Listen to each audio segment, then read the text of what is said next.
آج ہم سورہ المائدہ کی آیت نمبر 6 کے اوپر بات کریں گے۔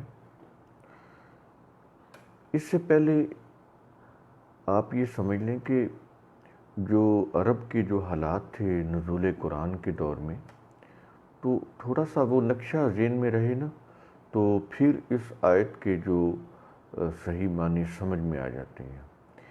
آپ یہ دیکھیں کہ عرب کے جو لوگ تھے وہ قبائلی زندگی تھی۔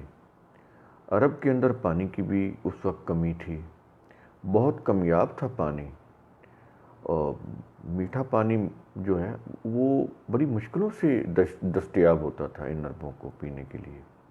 تو اس میں پھر یہ تھا کہ صحت اور صفائی کا بھی مسئلہ ہوتا تھا، پھر یہ کہ گرمی بھی بڑی شدید ہوتی تھی۔ آپ یہ دیکھیں کہ سردی ہو تو پھر بھی وہ اتنا مسئلہ نہیں ہوتا نہانے دھونے کا، لیکن گرمیوں کے اندر، اور پھر عرب کی وہ جو تپتے ہوئے صحرا، اس کے اندر گرمی کی کیا کیفیت تھی۔ آپ یہ دیکھیں کہ یہ دن کو دبکے رہتے تھے اپنے گھروں کے اندر، اتنی شدید گرمی ہوتی تھی، اور رات کو یہ جب ریت ٹھنڈی ہو جاتی تھی نا، تو پھر یہ رات کو باہر نکلتے تھے۔ ایون کہ ان کی جو کاروباری تجارتی منڈیاں جو ہوتی تھی، مارکیٹ، یہ بھی رات کو خرید و فروخت کرتے تھے۔ تو اس طرح یہ ماحول تھا وہاں پہ۔ تو اس دور کے اندر ان کو تہذیب اور تمدن کے ان قبائلیوں کو، ان خانہ بدوشوں کو، ان بادیہ نشینوں کو تہذیب اور تمدن کے آداب سکھانا، ان کو ایک تہذیب کا پابند بنانا، یہ نبی کریم صلی اللہ علیہ وسلم کا یہ بہت بڑا کمال ہے کہ آپ نے ان کو کس طرح سے اتنے یہ جو لوگ تھے ان سیولائزڈ، ان کو کیسے سیولائزڈ بنایا قرآن کریم کے ضابطوں کی روح سے۔ تو یہ بڑی غیر معمولی ایفرٹس تھی جو نبی کریم صلی اللہ علیہ وسلم نے فریضہ نبوت کے اندر سر انجام دی۔ تو آپ یہ دیکھیں کہ ان حالات کے اندر کہ پانی کم ہے، پسینہ ہے، اور صفائی کا انتظام مشکل ہو رہا ہے، تو پھر ان کو بلانا بھی ہے، ان کے ساتھ میٹنگ بھی کرنی ہے، صلاۃ کا نظام بھی قائم کرنا ہے ان لوگوں کو، یہ ساری چیزیں، اس کے لیے قرآن نے پھر ان کو آداب سکھائے۔ اور صرف یہی صحت اور صفائی کے آداب ہی نہیں، اور بھی بہت کچھ ان کو سکھانا پڑا۔ آپ یہ دیکھیں کہ قرآن کریم بتاتا ہے کہ جب رسول کریم صلی اللہ علیہ وسلم کے گھر میں ان کے لیے جب دعوت ہوتی تھی تو یہ پہلے آ کر بیٹھ جاتے تھے۔ تو ان کو سمجھایا کہ بھائی آپ، قرآن کریم نے خود سمجھایا ان کو کہ آپ جب آئیں تو اس وقت آئیں جب کھانا تیار ہو جائے، پہلے گھر میں آ کے نہ بیٹھ جائے کریں، تو اس سے کوفت ہوتی ہے گھر والوں کو۔ تو آپ اس وقت آئیں جب کھانا تیار ہو جائے۔ تو کھانا تیار ہونے کے بعد پھر آپ زیادہ دیر بیٹھے نہیں، آپ فوراً واپس چلے جائیں، باہر سے، مکان کے باہر سے آوازیں نہ دیں آپ، ٹھیک ہے۔ یہ چیزیں سمجھائی جا رہی تھیں، یہ ابتدائی چیزیں ان کو یہاں تک سمجھائی جا رہی تھی کہ باہر کھڑے ہو کے دروازے پہ آوازیں بھی نہیں دینی، انتظار کرنا ہے کہ باہر کو آ جائے۔ اسی طرح ان کو یہاں تک سمجھایا جا رہا تھا کہ جب دوپہر کا وقت ہو، آرام کرنے کا وقت ہو، تو جب تم اپنی قمیض وغیرہ اتار کے لیٹتے ہو آرام کرنے کے لیے، تو آپ کے گھروں کے جو ملازم ہیں وہ بغیر آپ کی اجازت کے کمروں کے اندر داخل نہ ہوں۔ یعنی اس طرح یہاں تک چھوٹی چھوٹی چیزیں ان کو سمجھائی جا رہی تھی۔ یہاں تک سمجھایا جا رہا تھا کہ وَلَا تَنَابَزُوا بِالْأَلْقَابِ، کہ غلط ناموں سے ایک دوسرے کو نہ پکارو۔ یہ دیکھیے بڑی معمولی چیزیں، چھوٹی چھوٹی چیزیں ان کو سمجھانا پڑ رہی تھیں۔ ایسے ہی یہ صحت اور صفائی کے جو معاملات تھے وہ بھی ان کو سمجھانے پڑ رہے تھے۔ تو یہ بنیادی چیزیں جب آپ کے ذہن میں ہوں گی نا اس وقت کے حالات اور واقعات، پھر ان کے جو اس آیت میں ہم جو چیزیں بیان کریں گے وہ آپ سمجھ پائیں گے کہ قرآن کیا کہنا چاہتا ہے۔ آپ یہ دیکھیں کہ سورہ المائدہ کی آیت نمبر 6 کے اندر ہے کہ یا ایھا الذین آمنوا، اے ایمان والو، اذا قمتم الصلاۃ، جب تم صلاۃ کے قیام کے لیے جب تم اٹھو تو کیا کرنا ہے تم نے؟ جب نبی صلی اللہ علیہ وسلم آپ کو بلائیں صلاۃ کے نظام کے لیے، اس کے اجتماع کے لیے جب آپ کو بلائیں تو آپ نے کرنا کیا ہے؟ تو آپ نے یہ کرنا ہے کہ جانے سے پہلے فغسلوا وجوہکم وَأَيْدِيَكُمْ إِلَى الْمَرَافِقِ، تو تم نے کرنا یہ ہے کہ اپنے منہ کو دھونا ہے، وَأَيْدِيَكُمْ إِلَى الْمَرَافِقِ، اور اپنے بازوؤں کو دھونا ہے کونیوں تک، اور پھر کیا کرنا ہے، وَامْسَحُوا بِرُؤُوسِكُمْ، اور اپنے جو سر ہے اس کو پونچھنا ہے۔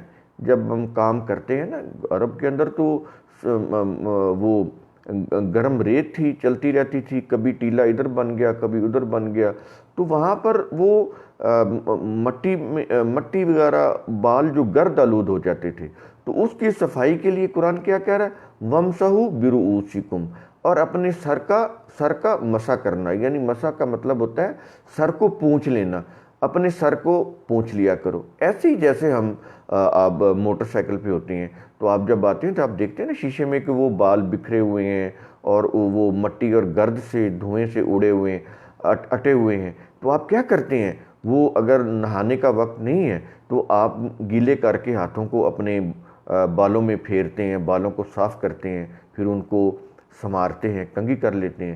تو یہ چیز ہے، یہ وَامْسَحُوا بِرُؤُوسِكُمْ، تو یہ چیز ہے۔ آگے ہے وَأَرْجُلَكُمْ إِلَى الْكَعْبَيْنِ، اور جو پاؤں ہیں وہ اپنے دھوئیں، إِلَى الْكَعْبَيْنِ، اپنے ٹخنوں تک، یہ ٹخنوں تک پاؤں کا دھونا۔ اب یہ ان میں کیا چیزیں آ گئیں، ایک تو منہ کا دھونا ہے، دوسرا کونیوں تک ہاتھوں کا دھونا ہے، تیسرا مسح کرنا ہے سر کا، اور یہ چوتھائی وغیرہ کوئی چیز نہیں قرآن۔ وَامْسَحُوا بِرُؤُوسِكُمْ، سمپل قرآن کریم نے بِرُؤُوسِكُمْ کہا ہے، سر کا مسح کرنا ہے، اور آگے کیا کہا ہے، وَأَرْجُلَكُمْ إِلَى الْكَعْبَيْنِ، اور ٹخنوں تک پاؤں دھونے۔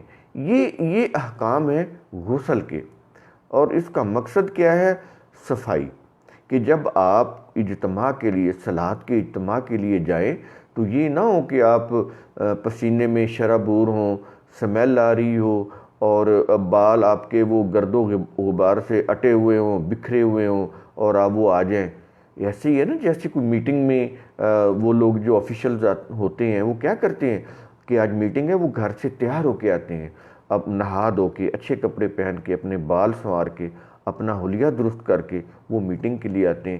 تو یہی چیز قرآن کریم ان کو بھی کہہ رہا ہے، ہمیں بھی کہہ رہا ہے۔ تو جب آپ صلاۃ کا عمل کریں تو اس طرح آپ صاف ستھرے ہو کے اپنا اس کے اندر شامل ہوں۔ یہ چیز قرآن کریم نے یہ کہی ہے، اور اس کے لیے غسل کا لفظ استعمال ہوا ہے۔ یاد رکھیں کہ یہ جو وضو ہے، قرآن کریم میں وضو کا لفظ کہیں بھی استعمال نہیں ہوا، اللہ تعالیٰ نے غسل کا لفظ ہی استعمال کیا ہے۔ اور جن لوگوں کے نزدیک یہ قرآن کریم اللہ کی کتاب کافی ہے، تو وہ اس غسل کے اوپر ہی اکتفا کریں گے، کیونکہ جو جامعیت غسل کے اندر ہے، اس لفظ کے اندر ہے جو اللہ نے بیان کیا ہے، وہ انسانوں کے وضع کیے ہوئے لفظ کے اندر نہیں ہے۔ تو قرآن کریم غسل کی بات کرتا ہے، وضو کا لفظ قرآن کریم میں نہیں ہے۔ جب قرآن کریم میں وضو کا لفظ نہیں ہے تو جو وضو کے متعلق جو فقہ کی جو احکام ہے، ظاہر ہے وہ ان کا بھی قرآن کریم کے اس لفظ غسل سے تعلق نہیں ہے، ان کا تعلق تو پھر وہ غسل کے لفظ سے ہے، وضو کے لفظ سے ہے، غسل سے نہیں ہے۔ غسل کی جو چیزیں ہیں وہ قرآن کریم نے مکمل بیان کر دی ہیں۔ اب اگر آپ وضو کی بات کریں گے جو اس کے پیرلل لفظ ہے، جو فقہ کے اندر استعمال ہوا ہے، تو وہ تو پھر ایسے ہے کہ اس کے مسائل علیحدہ ہیں فقہ کے، وہ تو وہ ہوا خارج ہونے سے بھی ٹوٹ جاتا ہے، وہ تو پھر روایات میں آتا ہے کہ پکی ہوئی آگ کے اوپر پکی ہوئی چیز کھانے سے بھی ٹوٹ جاتا ہے، وہ تو پھر پتہ نہیں کیا کیا باتیں کی ہوئی ہیں، لیکن ہم وہاں پہ نہیں جا رہے۔ یہ مسلک کی چیزیں اور ہمارا کسی مسلک سے کوئی تعلق نہیں ہے۔ قرآن کریم نے غسل کی بات کی ہے، ہم بھی یہاں پہ غسل تک ہی محدود رہیں گے کہ صلاۃ کے لیے، قیام صلاۃ کے لیے، صلاۃ کے عمل کے لیے، اس کے اجتماع کے لیے اللہ تعالیٰ نے غسل کی بات کی ہے۔ تو غسل کا یہ جو معاملہ ہے وہ کلیئر کر دیا ہے قرآن کریم میں کہ کس طرح غسل کرنا ہے، اور اس کی مقصد کیا ہے، اس کا غرض و غایت کیا ہے، وہ قرآن کریم نے بیان کر دی ہوئی ہے۔ اس میں ایک چیز میں اور واضح کر دوں کہ یہ جو کتب روایات میں ایک چیز آتی ہے کہ قرآن کریم جو ہے نا وہ 7 قرأتوں کے اوپر نازل ہوا ہے۔ نعوذ باللہ من ذالک۔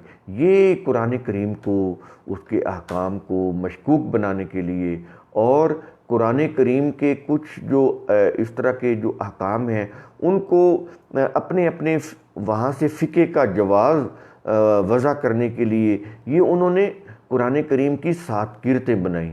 یہ کوفہ کے قاریوں کی وضع کی ہوئی قرتیں ہیں، یہ نبی کریم صلی اللہ علیہ وسلم نے قرتیں نہیں دیں۔ یہ جو 7 قرتیں ہیں یہ لب و لہجے کا اختلاف نہیں ہے، یہاں پہ یہ چیز ذہن میں رکھ لیں، یہ قرآن کریم کے الفاظ کا اختلاف ہے، تو اس سے پھر میننگ تبدیل ہو جاتے ہیں۔ اس کی میں ایک مثال یہیں پہ دے دیتا ہوں آپ کو، وہ بات سمجھ آ جائے گی، مثال سے سمجھا دیتا ہوں آپ کو۔ دیکھیں یہاں پہ وَأَرْجُلَكُمْ ہے، انہوں نے تو یہ کہا ہے نا کہ یہ جو قرآن ہے یہ مصحف عثمانی ہے، نعوذ باللہ من ذالک، کہ یہ عثمان غنی کا اکٹھا کیا ہوا قرآن ہے۔ نیور، یہ اللہ تعالیٰ کے رسول صلی اللہ علیہ وسلم خاتم النبیین کے اوپر یہ قرآن نازل ہوا، اور اللہ تعالیٰ کی مشیت کے مطابق نبی کریم صلی اللہ علیہ وسلم نے اسے خود مرتب کر کے اس کو امت کے حوالے کیا، اور وہ اس دنیا سے وفات پا گئے۔ یہ ذہن میں رکھیے، یہ قرآن کریم کو ایسے نہیں ہے کہ وہ نبی کریم اس کو نامکمل ایسے چھوڑ گئے، اور وہ ایسے وہ پتوں پہ لکھا ہوا تھا، وہ درخت کی چھیل کے اوپر لکھا ہوا تھا، وہ کھجور کے پتوں کے اوپر لکھا ہوا تھا، یہ ہڈیوں پہ لکھا ہوا تھا، پھر وہ عمر فاروق نے اور عثمان غنی نے اکٹھا کیا، اور وہ یہ مصحف عثمانی بن گیا۔ بالکل یہ غلط ہے، بالکل یہ سازش ہے قرآن کے خلاف، قرآن کی محکمیت کے خلاف یہ سازش ہے ایسی باتیں کرنا۔ یہ کتب روایات بھری پڑی ہیں ایسی روایات سے، یہ قرآن کے اندر ڈاؤٹ پیدا کرنے کے لیے ہیں، بالکل ایسی بات نہیں ہے۔ قرآن کریم کی حفاظت کا انتظام اللہ تعالیٰ نے خود لیا ہوا ہے، ہم اسے نہیں سمجھ سکتے کہ یہ قرآن کریم خاتم النبیین صلی اللہ علیہ وسلم کے دل کے اوپر کیسے القا ہوتا تھا، اس کی کیا کیفیت اور کیا ماہیت تھی، کیا اس کا وہ نقشہ تھا، ہم نہیں جان سکتے۔ یہ اللہ کا خود نبی کو بھی نہیں پتہ چلتا کہ اس کے دل کے اوپر کیسے القا ہوتا ہے۔ یہ اللہ تعالیٰ کا انتظام ہے اپنی وحی کا اپنے نبیوں تک پہنچانا، اور پھر نبیوں کے ذریعے سے پوری امت تک پہنچانا۔ پھر قرآن کریم تو آخری کتاب ہے، اس نے تو قیامت تک کی رہنمائی کرنی ہے، تو اس کی حفاظت کے لیے اللہ تعالیٰ کا کیا غیبی نظام ہے ہم نہیں سمجھ سکتے، تو یہ اس کے نظام کے تحت یہ قرآن کریم ہم تک پہنچا ہے، اس کا غیبی نظام ہے، ہم اس کو نہیں سمجھ سکتے۔ یہ محکم قرآن ہے، اس کے بارے میں یہ کہنا کہ یہ بکھرا ہوا تھا، نبی کریم اس کو بکھرا ہوا چھوڑ کے امت کے حوالے کر گئے، پھر امت نے اس کو منتشر قرآن کو جمع کیا، یہ قرآن کریم کے خلاف، یہ دین کے خلاف، اللہ کی وحی کے خلاف بہت بڑی سازش ہے ایسی باتیں کرنا، تو یہ غلط بات ہے۔ اور اس کے متعلق یہ کہنا کہ نبی نے ایک ہی لفظ کو یوں بھی پڑھا ہے اور یوں بھی پڑھا ہے، یہ 7 قرتیں، یہ بالکل قرآن کے خلاف سازش ہے۔ یہ اپنے اپنے عقیدوں کا جواز وضع کرنے کے لیے 7 قرتیں بنائی گئیں ایران کے اندر، پھر ان کو کتب روایات میں داخل کیا گیا کہ یہ رسول کے اقوال ہیں، نعوذ باللہ، ایسی بات نہیں ہے۔ تو یہاں پہ میں یہ واضح کر دوں جس سے آپ کو وہ ساری پکچر کلیئر ہو جائے گی۔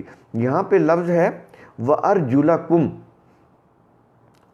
یہ لام کے اوپر زبر ہے۔ اچھا، اس جو ہم دیکھتے ہیں نا قرآن کریم کے اندر یہ وَأَرْجُلَكُمْ ہے، تو اگر لام کے اوپر زبر ہو تو اس کا تعلق بنتا ہے فَغْسِلُوا سے، یہ اس کا ریلیشن قائم ہوتا ہے فَغْسِلُوا سے، اور اگر اس کے نیچے لام کے نیچے زبر ہو وَأَرْجُلِكُمْ ہو تو پھر اس کا تعلق بن جاتا ہے وَامْسَحُوا سے، یعنی مسح سے، یعنی وَأَرْجُلَكُمْ جو قرآن کے اندر ہے، تو اس کا معنی ہو گیا اس کا ریلیشن کس سے قائم ہوا؟ فَغْسِلُوا سے، یعنی غسل کرو۔ تو اگر اس کو ہم وَأَرْجُلِكُمْ لام کے نیچے زیر آ جاتی ہے تو اس کا تعلق بن جاتا ہے وَامْسَحُوا سے، یعنی ان کو دھو، ان کا مسح کرو۔ تو قرآن کریم کے اندر وَأَرْجُلَكُمْ ہے۔ اب ایک انہوں نے قرت بنائی کہ جیسے یہ کتب روایات کے اندر ہے نا، قرت ابن عباس میں یہ لفظ ایسے بھی آیا ہے کہ نبی نے ایسے بھی یہ لفظ پڑھایا، تو اس کے اندر یہ ہے کہ کتب روایات میں لکھا ہوا ہے کہ وَأَرْجُلِكُمْ بھی قرآن کی قرأت کے اندر ہے۔ تو اس سے پھر کیا ہو گیا کہ وَأَرْجُلِكُمْ کا ریلیشن شپ پھر قائم ہو جاتا ہے وَمْسَحُوا سے، یعنی پھر وہ پاؤں دھونے کی بجائے پاؤں کے اوپر مسح کرنے کا حکم بن جاتا ہے۔ یوں بدلا انہوں نے روایات وضع کر کے، اور یوں انہوں نے تفسیریں بنا کے قرآن کریم کی، یوں انہوں نے قرآن کریم کو 7 قرتوں کے اوپر اس کے متعلق روایات وضع کر کے کہ ایک لفظ کو رسول یوں بھی پڑھتے تھے اور رسول وَأَرْجُلَكُمْ بھی پڑھتے تھے نعوذ باللہ، اور رسول نے وَأَرْجُلِكُمْ بھی سکھایا ہے۔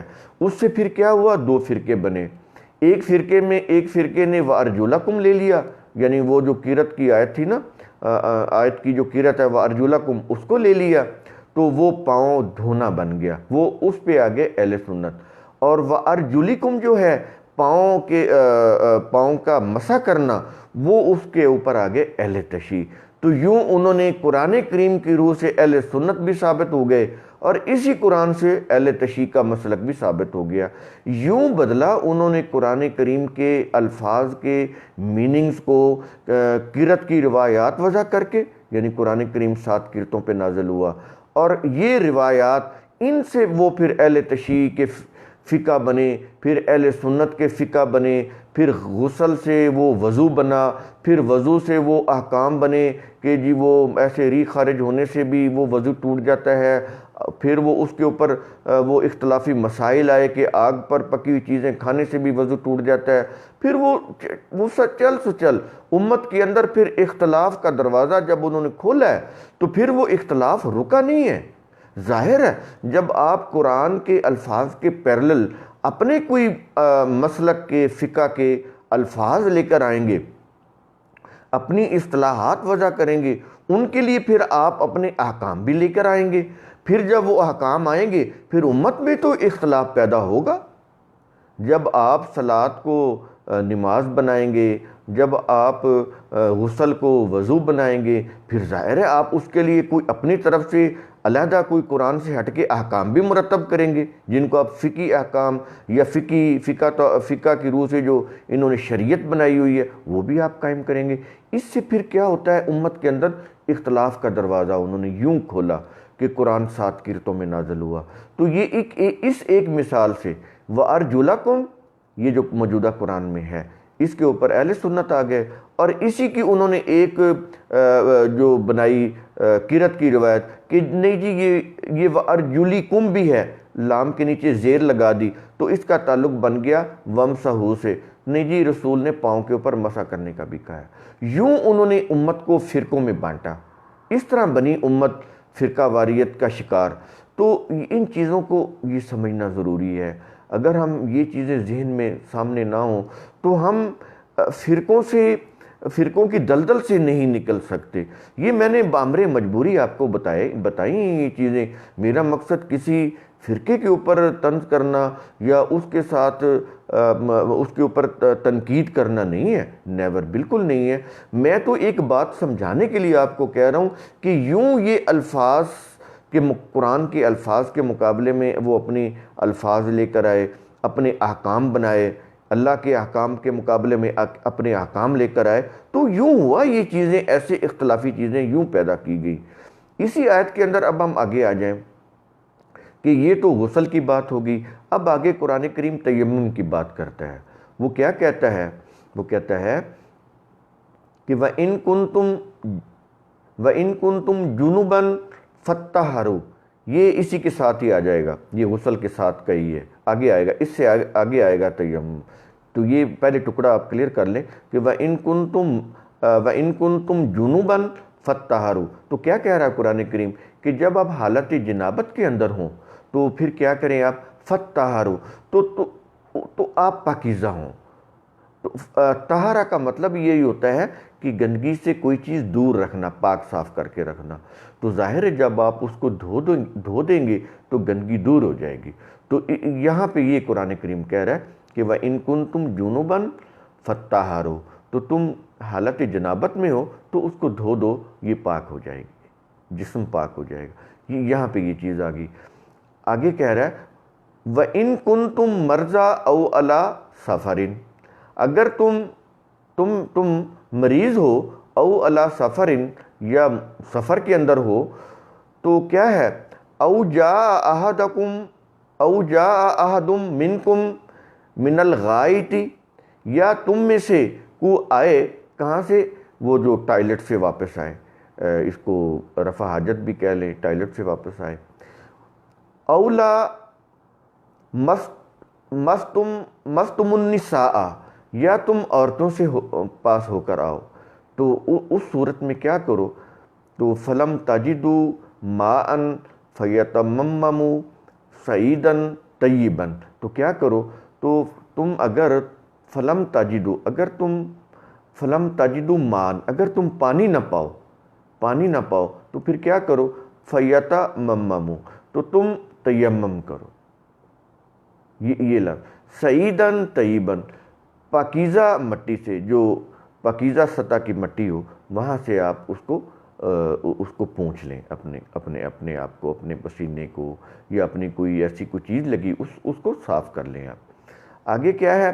وَامْسَحُوا بِوُجُوهِكُمْ، اور اپنے چہرے کو بھی پونچھ لیں۔ یہ مسح کا مطلب ہی پونچھنا ہوتا ہے، پسینہ آیا ہوا ہے، جو بھی چیزیں اس کو پونچھ لیں، یہ گرد و غبار۔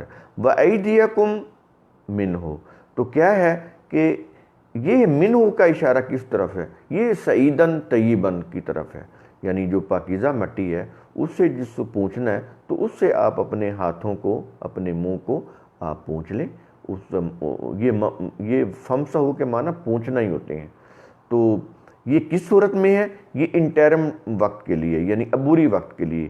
فلم تجدو، جب پانی نہ ملے، فلم تجدو مان، جب پانی نہ ملے، تو اس وقت ہے تیمم کا حکم ہے کہ اس وقت آپ نے یہ چیز کرنی ہے۔ تو آگے کیا کہا ہے قرآن نے؟ ما یرید اللہ لیجعل علیکم من حرج، تو اللہ تعالیٰ کیا کہتا ہے کہ اللہ تعالیٰ تمہارے اوپر تنگی نہیں کرنا چاہتا، یہ ہے ولیکن یرید لیطہرکم، اللہ تعالیٰ تمہیں پاکیزہ، پاک صاف کرنا چاہتا ہے۔ تو ولیتم نعمتہ علیکم، آگے وجہ بتائی ہے کیا؟ کہ تاکہ اللہ تعالیٰ تمہارے اوپر اپنی نعمتیں جو ہیں وہ تمام کرے۔ آگے کیا ہے؟ لعلکم تشکرون، کیا مطلب؟ تاکہ تمہاری جو کوششیں ہیں وہ بھرپور نتائج پیدا کرے۔ یہ شکر کا معنی یہ ہوتا ہے کہ جو اللہ نے اتنی جو نعمتیں دی ہوئی ہیں ان کو استعمال میں لا کے، اللہ کے جو قواعد اور ضوابط اللہ نے دیے ہوئے انسانوں کو، ان کے مطابق استعمال میں لا کے جب انسان ان سے کام لیتا ہے تو پھر اس کی کوششیں جو ہوتی ہیں وہ بھرپور نتائج پیدا کرتی ہیں۔ تو یہ شکر کے معنی ہیں۔ تو یہ اس طرح سے یہ قرآن کریم کی جو سورہ المائدہ کی آیت نمبر 6 ہے، تو یہ اس کو آپ غور کریں، اس کے اوپر آپ خود بھی غور کریں۔ قرآن کریم کے اوپر غور کرنا ہر ایک کے لیے لازم ہے۔ آپ خود غور کریں تو آپ کو یہ سمجھ آ جائے کہ قرآن کریم کے یہ احکام کس قدر اپنے اندر انسانوں کی پاکیزگی کا تصور لیے ہوئے ہیں۔ شکریہ۔